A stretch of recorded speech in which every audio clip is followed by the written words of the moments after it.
नमस्कार दोस्तों। आज हम डिस्कस करने वाले हैं युगोस्लाविया के एम्पायर के बारे में। देखो, आज इस वीडियो में हम समझने की कोशिश करेंगे कि युगोस्लाविया का जो पूरा एम्पायर था उसका फॉर्मेशन कैसे हुआ, प्लस वहां का पॉलिटिकल सिस्टम समझेंगे और उसके साथ साथ उसका डिसइंटीग्रेशन भी समझेंगे। But before starting the video, एक बहुत बड़ी अनाउंसमेंट है DISF टीम की तरफ say that DISF team has launched इस अचीवर्स बैच, और इस अचीवर्स बैच में ऑल ओवर इंडिया से 100 स्टूडेंट्स को सेलेक्ट किया जाएगा। और जो ये 100 स्टूडेंट्स होंगे इनके ऊपर स्पेशल मेहनत और फोकस किया जाएगा। इन 100 स्टूडेंट्स को पर्सनली जो है वो मेंटरशिप मेरे से ले सकते हैं, वो पर्सनली मेरे से कनेक्ट कर सकते हैं, आपको नंबर प्रोवाइड कर दिया जाएगा और आप अपने डाउट्स को मेरे से क्लियर कर सकते हैं। प्लस जो ये बैच होगा इसमें आपको 60% तक की स्कॉलरशिप भी दी जाएगी। ये बैच 15 जनवरी से स्टार्ट हो रहा है। सिर्फ इंग्लिश मीडियम के जो स्टूडेंट्स हैं हमारे, उनके लिए है ये बैच। तो जो बच्चे इस बैच को ज्वाइन करना चाहते हैं या इस बैच के बारे में ज्यादा जानकारी चाहते हैं तो डिस्क्रिप्शन में एक फॉर्म दिया है, उस पर जाकर के आप फॉर्म को फिल कर दीजिए। तो now let's start with the video. अब वीडियो को स्टार्ट करने से पहले मैं आपको कुछ एरिया दिखाना चाहता हूं मैप पे। ये देखो, ये ऑस्ट्रिया हंगरी का एम्पायर है और इस पे आपको कुछ एरिया दिख रहे होंगे जैसे स्लोवेनिया, क्रोएशिया, बोस्निया। ये आप जो एरिया दिखाया मैंने आपको मैप पर, ये पूरा जो एरिया है ये यूरोप का साउथ ईस्टर्न पार्ट है। और जो ये यूरोप का साउथ ईस्टर्न पार्ट है जहां पर स्लाव्स रहते थे। स्लाव्स को आप स्लेव से कंफ्यूज मत करना, स्लाव्स और स्लेव्स बहुत ज्यादा अलग हैं। स्लाव एक्चुअली एक ग्रुप ऑफ एथनिक ग्रुप्स थे, उनको मिला करके वो खुद को स्लाव्स कहते थे, क्योंकि वो एक ही, वो सारे ग्रुप्स जो एथनिक ग्रुप्स थे वो एक लैंग्वेज बोलते थे, यानी कि स्लाविक लैंग्वेज बोलते थे। अब जो ये स्लाविक लैंग्वेज वाले लोग थे ये मोस्टली साउथ ईस्टर्न पार्ट में थे यूरोप के, जो मैंने आपको मैप के थ्रू अभी दिखाया। अभी जो साउथ ईस्टर्न पार्ट में थे यूरोप के, ये एक ही लैंग्वेज बोलते थे, तो इनके अंदर एक भावना थी कि हमें अपना एक नेशन बना देना चाहिए। अभी मैं बताऊंगा ये भावना कैसे डेवलप हुई। तो इन्होंने मिलकर के युगोस्लाविया बनाया। अब युगोस्लाविया का अगर आप मतलब देखोगे तो वो बेसिकली दो शब्द से मिलकर के बना है, युग और स्लाविया। और इसका मतलब क्या है? Land of Slavs. और इसी को युगोस्लाविया मिला करके कहते हैं। तो इस तरीके से उसका फॉर्मेशन हुआ था। बट ये जो इसकी शुरुआत हुई थी कि हमें एक अलग, जिस स्लाव लोगों ने जो सोचा कि हमें एक अलग नेशन बनाना है, उसकी शुरुआत कहां से हुई? एक्चुअल में उसकी शुरुआत होती है यूरोप में, जब इटली का यूनिफिकेशन होता है। इटली का यूनिफिकेशन होता है 1861 में, और ठीक इटली के यूनिफिकेशन के बाद जर्मनी का यूनिफिकेशन होता है 1871 में, यानी 1871 में।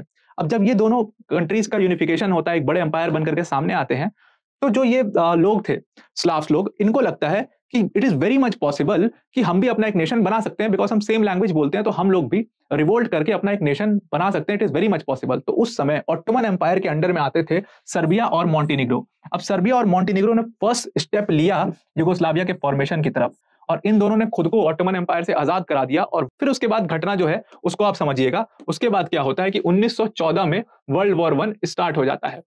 अब 1914 में वर्ल्ड वॉर 1 स्टार्ट होता है। हम सबको पता है कि वर्ल्ड वॉर 1 में सेंट्रल पावर्स की हार हो गई थी, जिसमें ऑस्ट्रिया हंगरी का जो एम्पायर था वो काफी ज्यादा वीक हो गया था पॉलिटिकली। अब ऑस्ट्रिया हंगरी का एम्पायर जैसे ही वीक हुआ पॉलिटिकली, वैसे ही 1917 में, उस समय सर्बिया के राजा हुआ करते थे पीटर वन। मैं आपको बता चुका हूं सर्बिया इस समय तक आजाद हो चुका था, वो किसी भी राज्य के अंडर में नहीं आता था। तो सर्बिया के राजा हुआ करते थे पीटर वन। तो पीटर वन ने यह डिसाइड किया कि अब हम क्या है, हम एक राज्य बना सकते हैं। और इन्होंने क्या किया कि इन सारी कंट्रीज को, जो ये सारे स्टेट थे, प्रोविंस मान लो आपको, जिसमें से स्लोवेनिया, क्रोएशिया और बोस्निया उस समय ऑस्ट्रिया हंगरी के अंडर में आते थे। अब इन्होंने ऑस्ट्रिया हंगरी से खुद को आजाद करवाया, और फिर ये सारे नेशंस, यानी कि Slovenia, Croatia, Bosnia, Montenegro, Macedonia और सर्बिया, इन सबों ने मिल करके एक टेबल पर बैठ करके डिस्कशन करी कि हम अपना एक नेशन बनाते हैं, और उसकी अध्यक्षता करी पीटर वन ने। तो Peter one was that leader जिन्होंने पहली बार युगोस्लाविया का फॉर्मेशन की नींव रखी थी 1917 में। 1917 में युगोस्लाविया का फॉर्मेशन हुआ, लेकिन उसका नाम कुछ और था। उसका नाम था the kingdom of Serbia, Croatia, Slovenia and Montenegro. लेकिन फिर क्या होता है कि 1929 में इनको समझ में आता है कि नहीं, ये नाम चलेगा नहीं, इसलिए इन्होंने इसका नाम युग प्लस स्लाविया बना करके युगोस्लाविया रख दिया। और इस समय तक जो पीटर वन थे ये लीडर थे, और फिर इसके बाद इनके बेटे लीडर बनते हैं युगोस्लाविया एम्पायर के, जिनका नाम था अलेक्जेंडर। और उसके बाद ऐसे ही ये पूरी लीनियज चली जा रही है, जो पीटर वन की फैमिली की लीनियज है, यही ज्यादातर राजा बनते हैं। तो 1929 में युगोस्लाविया नाम रख दिया गया इसका, और इस समय जो थे राजा वो अलेक्जेंडर थे। अब अलेक्जेंडर के अंदर में भी ये पूरा एम्पायर चल रहा था।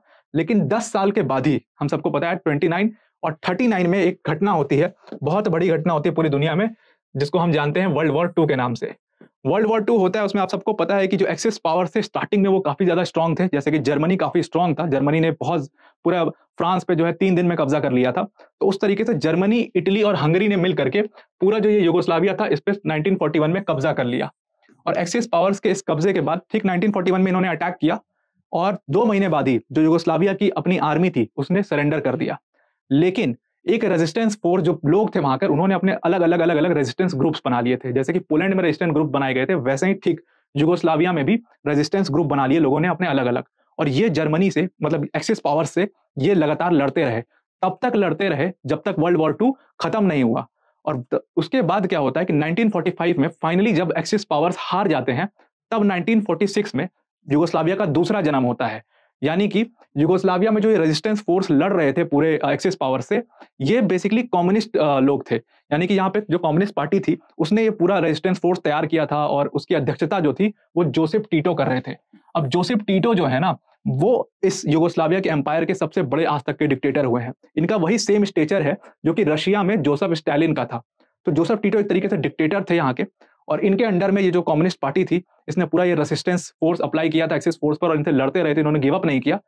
तो फिर 1946 में पूरा जो यूगोस्लाविया में मोनार्की चल रही थी उसको खत्म कर दिया गया, और यूगोस्लाविया में क्या आ गया, यूगोस्लाविया में एक सोशलिस्ट गवर्नमेंट का डेवलपमेंट हुआ, और यूगोस्लाविया का नाम चेंज करके रख दिया गया the socialist federal Republic of Yugoslavia, SFRY। अब दो फेजेस आपने देख लिए यूगोस्लाविया के, एक फर्स्ट वर्ल्ड वॉर वाला फेज जहां पर मोनार्की चल रही थी, एक दूसरा फेज जहां पर 1946 का फेज जहां पर यूगोस्लाविया में कम्युनिस्ट गवर्नमेंट आ गई। अब आप थोड़ा सा इस चीज को समझने की कोशिश करना कि जो ये स्लाविक नेशन यूगोस्लाविया तो इन्होंने बना दिया, बट मैंने आपको शुरू में ही बताया था कि बहुत सारे जो एथनिक ग्रुप सेम लैंग्वेज बोलते थे, इन्होंने अपना एक नेशन बनाया था। तो ये जो नेशन क्रिएट हुआ था, ये लिंग्विस्टिक बेसिस पे क्रिएट हुआ था, यानी कि लैंग्वेज के बेसिस पे क्रिएट हुआ था। जैसे पाकिस्तान का क्रिएशन आप देखो, तो पाकिस्तान का क्रिएशन किस बेसिस पे हुआ है, रिलीजन के बेसिस पे हुआ है। उसी तरीके से इनका जो क्रिएशन था वो स्लाविक लैंग्वेज के बेसिस पे हुआ था। लेकिन यहाँ पर जो एथनिसिटी थी लोगों की, वो अलग अलग थी। जैसे यहाँ पे आप देखोगे सर्ब्स रहते थे, यहाँ पर स्लोवीन्स रहते थे, ठीक है, यहाँ पर मॉन्टीनीग्रोन्स रहते थे, यहाँ पर मैसिडोनियंस रहते थे, इसके अलावा यहाँ पर क्रोट्स रहते थे, यानी कि क्रोएशियंस रहते थे। तो इतने सारे अलग अलग एथनिसिटी के लोग रहते थे यहाँ पर। तो ये बात आपको आई होप समझ में आ गई होगी।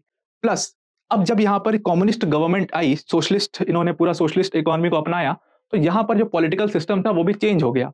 पॉलिटिकल सिस्टम कैसे चेंज हुआ, पॉलिटिकल सिस्टम में जो यहाँ पर 6 मेजर राज्य थे जो मैंने आपको दिखाए, 6 मेजर राज्य जिसमें आते थे स्लोवेनिया, क्रोएशिया, बोस्निया, मॉन्टीनीग्रो, मैसिडोनिया और सर्बिया।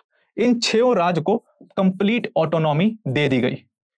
फेडरल सिस्टम यानी कि यहाँ पर अपना लिया गया। पहले यहाँ पर काफी सेंट्रलाइज्ड अप्रोच था, और जो ये राज्य थे, ठीक है, उसको अलग अलग पावर्स दे दी। अब जब तक जोसेफ टीटो जिंदा थे तब तक तो ये बिल्कुल बढ़िया से चलता रहा, कोई किसी ने हिम्मत नहीं की कोई भी बगावत करने की। तो अब ये राज्यों को क्या क्या पावर्स थी, एक तो ये अपने लॉज, अपने कानून बना सकते हैं, ऑटोनॉमी कंप्लीट थी इनको, अपनी इकोनॉमी चला सकते हैं अपने हिसाब से। दूसरा एक गलती ये हो गई फेडरल सिस्टम के अंदर में कि इनको अपने अपने एरिया में अपनी खुद की आर्मी डेवलप करने का भी, स्टेट प्रोविंस की तरह ये वर्क कर रहे थे, तो इनको अपनी आर्मी डेवलप करने का भी इजाजत दे दिया गया। और ये दो सबसे बड़ी यहाँ की दिक्कत हो गई। अब आई होप आपको पूरे स्लाव्स की मतलब समझ में आए होंगे, उसमें कितने एथनिक ग्रुप्स आते थे, और वो एथनिक ग्रुप जो थे सबका अपनी अपनी अलग आइडेंटिटी थी, उनके सबके अपने अलग रिलीजन्स थे। तो उस बेसिस पर एक तो डिफरेंस आ गया इन लोग में। प्लस दूसरा डिफरेंस कैसे आया, अपनी अपनी आर्मी इन्होंने डेवलप की, फिर अपना अपना इनका अपना इकोनॉमिक सिस्टम था। तो इस तरीके से इकोनॉमिक बेसिस पर, पॉलिटिकल बेसिस पर लोगों में काफी ज्यादा, और एथनिसिटी के बेसिस पर काफी ज्यादा डिफरेंसेस हो गए। अब यहां से यूगोस्लाविया का ब्रेकअप शुरू हो जाता है। अब हम यूगोस्लाविया का ब्रेकअप समझते हैं। अभी तक तो हमने इसका फॉर्मेशन देख लिया। अब अगर आप यूगोस्लाविया का ब्रेकअप देखो, तो ब्रेकअप जैसा कि मैंने आपको पहले बताया पूरे वीडियो में, जैसा कि मैं समझाते आया हुआ था कि ये सारे डिफरेंट एथनिसिटी के लोग थे, सब से अलग थे, स्लोवेनियन से अलग थे, मैसिडोनियन से अलग थे, मॉन्टीनीग्रन से अलग थे। तो इतने डिफरेंट एथनिसिटी के लोग एक साथ रह नहीं पाए ज्यादा दिन तक, और इन्होंने सब अलग होने का डिसाइड कर लिया। दूसरी चीज ये थी कि इन्होंने जो पॉलिटिकल सिस्टम अपनाया वो फेडरल सिस्टम था, और हर मेजर स्टेट जो था, 6 मेजर स्टेट थे, उन सबके पास अपनी अपनी आर्मी थी। तो भाई क्यों रहेंगे ये एक साथ में, ये भी एक रीजन खड़ा हो गया। तीसरा ये था कि एक बहुत बड़ा पावर वैक्यूम क्रिएट हो गया। जब जोसेफ टीटो मरे तो उसके बाद कोई ऐसा यूगोस्लाविया का लीडर नहीं आ पाया जो कि पूरी ये लीडरशिप संभाल पाए इतने बड़े एम्पायर की। तो इसके बाद जो है, इस तीनों घटनाओं को एक साथ अगर आप देखोगे तो आप कह सकते हो कि इस तरीके से, इस रीजंस की वजह से यूगोस्लाविया के पूरे एम्पायर का ब्रेकअप हो गया। वहीं पर 1991 से ब्रेकअप शुरू हुआ यूगोस्लाविया के एम्पायर का, और 2008 में जाकर के पूरी तरीके से ये एम्पायर खत्म हो गया। तो आज की वीडियो में इतना ही। I hope this video helps, आपको पूरा समझ में आया होगा। तो thank you and have a nice day.